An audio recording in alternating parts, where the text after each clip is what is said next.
Сэтгэл судлалын онолууд нь 19 дугаар зууны үед сэтгэл судлалын шинжилгээ ухаан нь хүн ухаанаас тасран бие даасан ухаан болж хөгжиж эхэлсэн.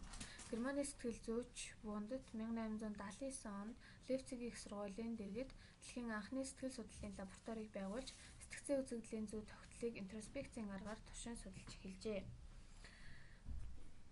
Сэтгэл судлалын онолуудад Vygotsky-ийн онол, психоанализийн онол, бихевиоризм, гештальт сэтгэл судлал, когнитивизм, хүмүүнлэг сэтгэл судлал гэсэн онолууд багтдаг. Vygotsky-ийн онолын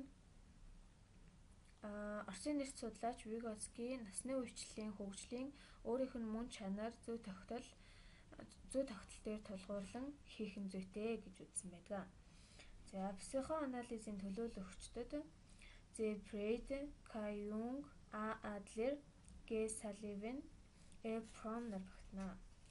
Хүүхэд наснд бий болсон ухамсарлагдаагүй шохоорхол, хэрэгцээ, дүр нийгмийн зан үйлийг тодорхойлох их суурь болтгоо гэж үздэг. Бихевиоризмын төлөөлөгчдөд D.J. Watson, E. Thorndike, K. Hall, B. Skinner нар байдаг. Хүнийг гадны хүчин зүйлд хариулахад нийгмийн зүгээс өдөөн түлхэгч, урамшуулагч нь бусад хүмүүс байдаг гэж үздэг.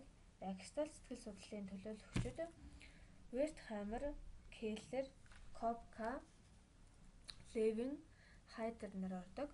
Дотоод бүхэллэг буюу гештальт тогтолцооны зохион байгуулалтад түүний хэсгүүдийн гүйцэтгэх үүрэг ажиллагаа сэтгцийн бүрдлийн шинж болдог.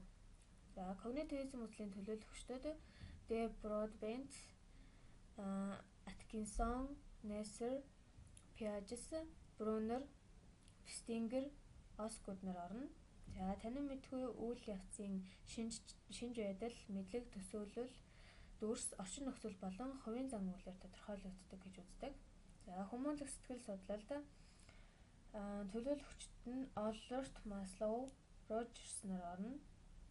Хүн ирээдүйд тэмүүлэх давтагдашгүй нээлт тогтолцоо бөгөөд нөөц боломжоо бүтээлчээр хэрэгжүүлэх хүсэл мөрөөдөлтөө чөлөөтэй тэмүүлэгч болно гэж үзсэн байна.